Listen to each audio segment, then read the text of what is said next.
Daniel had not been on a date in years, ever since his wife passed away. His whole world revolved around his 6-year-old daughter, Lily. His friends kept telling him he needed to meet new people, but he always brushed them off until one day, they arranged a blind date. Without telling him, he arrived at the small cafe feeling nervous and unsure. When he walked in, he spotted a girl sitting alone near the window.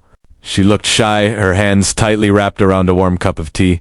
Her name was Maya. She was overweight, and Daniel instantly noticed how she kept adjusting her clothes, trying to make herself smaller, trying not to be seen. She gave him a small smile. "Hi, I'm Maya." Daniel sat down. Hi, I'm Daniel. Thank you for meeting me." At first, the conversation was slow. Maya's eyes kept drifting to the door as if she was expecting him to walk out. She had been judged many times, and she had learned to prepare for disappointment.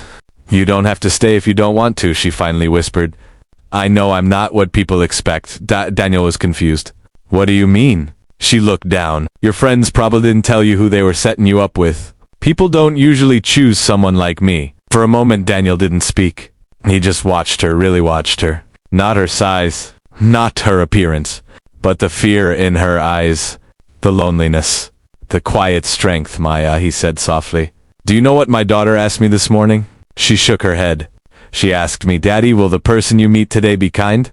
"Not beautiful, not perfect, just kind." Maya blinked fast, trying to stop her tears. Daniel continued, "I've spent years feeling like no one could understand what I've been through. But when I walked in and saw you sitting here, you looked exactly like someone who understands how hard life can be, and still chooses to show up. That matters to me more than anything else." Maya covered her mouth as tears slipped down her cheeks.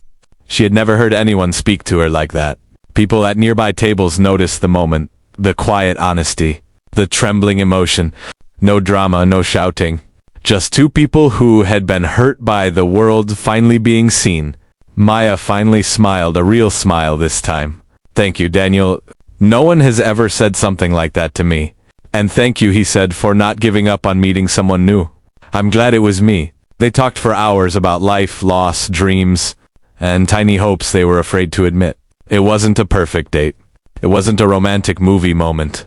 It was simply two hearts finding comfort in a world that had been too loud and too cruel.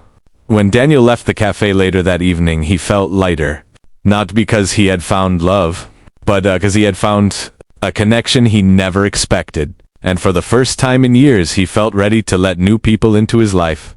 If you enjoyed this story and want more emotional and meaningful stories like this, don't forget to subscribe.